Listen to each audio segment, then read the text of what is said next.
Okay, I hope this experience is helping you to kind of see this journey.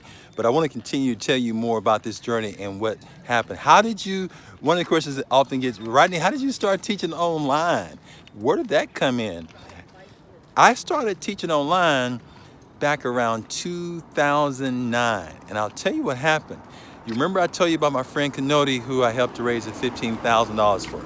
Well, Canody finishes his PhD from this graduate school, and he goes on and becomes a doctor, and he started teaching over at Regis University. And he got himself in a situation where he was now the chair of the nonprofit department, and they needed to have another grant writer to teach some of their students. And he comes in and asks me, hey, Rodney, would you be interested in possibly teaching this online grant writing class? Because what happened, they hadn't offered a grant writing class in a long time, and they already had one professor, but they had a 1 to 15 teacher ratio. And they had like 30 some odd students that registered, and so they needed to have another instructor. So he asked me, and I'm like, sure, I'd be honored to do this. So I do my little class for 8 weeks. I have about 17 students that are in the training.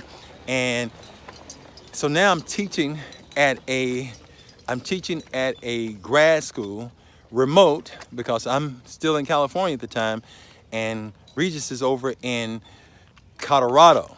So I work with these students.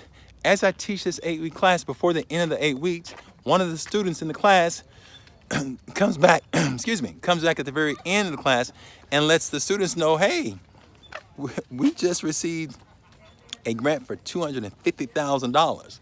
Okay, so are you seeing this now? I've helped her to raise this money, and it just keeps growing and it just keeps growing. But after I taught the very first online class, I'm thinking to myself, why don't I do this for myself? You know, these students are coming in and they're paying a couple of $1,000s or so to be able to take this class, and I'm leaving out probably with maybe $2,500 for teaching an 8-week class and grading papers and helping these students. Cool. Hey, do your own. So what happened is I spent another year and a half, really more than that, but initially about another year and a half, just developing this whole online platform. This is early on, before things were a lot easier to develop in terms of putting a course up. So I didn't know how to do that. I had to pay a webmaster. I literally paid anywhere between $8,000 to $10,000 just getting this online website up that would allow people to come in, take the class, sign up, leave out, put them out, all that stuff. And didn't know what I was doing at the end, but that's how I kind of got my journey started. But afterwards, some amazing things started happening. People started getting funded. I started helping people. I kind of started seeing change kind of happen with them. Let me grab a seat, take a quick break here. But they started learning about grant writing, and what was cool was that I was able to help people learn about grant writing while I was literally sleeping. That was the most amazing thing to me. Here you are, you're teaching, you're helping these people, but you are sleeping. And that was like kind of like the first part of getting into the whole online world. And with it, in addition to that, I started helping people and started getting connected with various universities. Cal Poly Pomona, one of the places that I actually took one of my advanced grant writing certificate programs from, they end up later on becoming a place that I ended up teaching for. I started working with them, and then eventually, I never forget, I taught my very first online training, and I was blown away that somebody was willing to, that didn't know me, to go literally online and purchase a course. That blew me away, okay? So I'm experiencing this, and all these different changes are kind of coming about.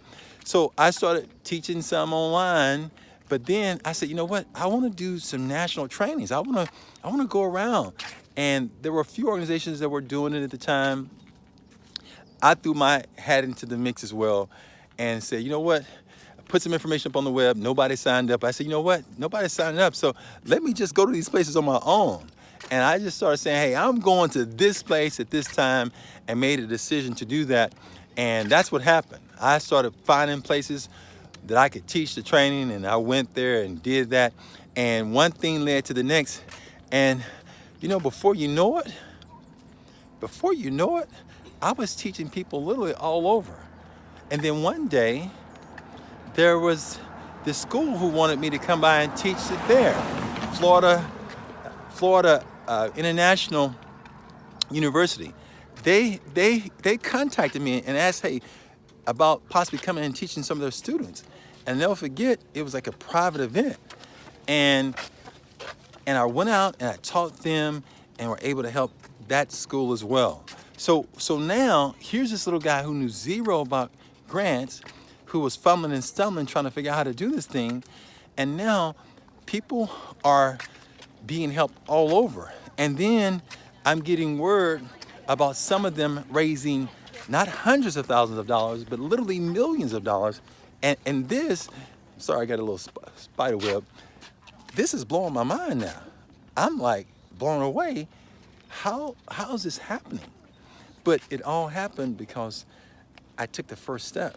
So what happens if I didn't take that first step? What happens if I let those people talk me out of doing what I felt in here to do? Are you seeing this? I hope whatever you're doing on your journey, that you don't let people talk you out of doing what you need to do, and doing what you really feel like you're supposed to be doing.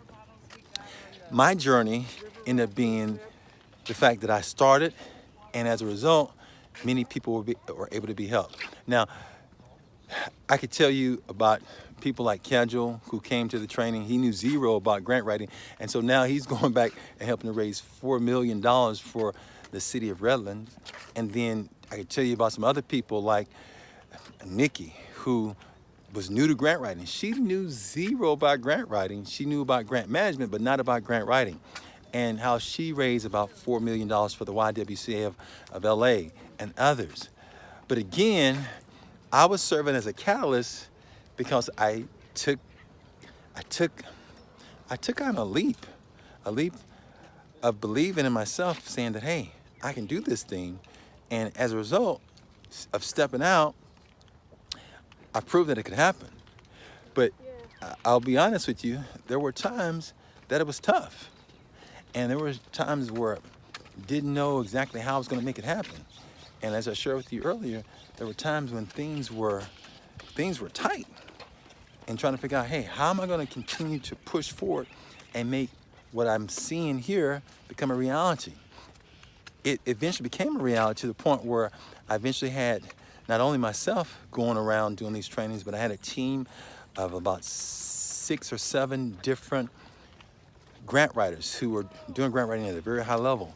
And they were literally traveling all around. We went from Alaska to Hawaii to, you name it, to Minnesota. We went all over Texas, New York. I mean, like all over Florida, everywhere. We were going all around, and we were able to help a lot of people. And so that's been some of my story. That's been some of my journey. That's been some of the ups and downs. And when you're doing anything and when you're seeking to do anything, you got to start somewhere. You got to start, literally, you have to start where you're at and build from there. So I always tell people, if you have a dream of something you want to do, don't let others discourage you. Use it as fuel.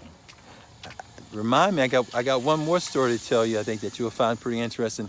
And this is when I first developed my online training, how I went to one of the other kind of like industry leaders and tried to get her to share the information with her group. I'll tell you what happened with that when I come back next. Okay, so stay tuned. Remember, I want you to be brave, I want you to be bold, and I want you to be brilliant. Take charge of your life.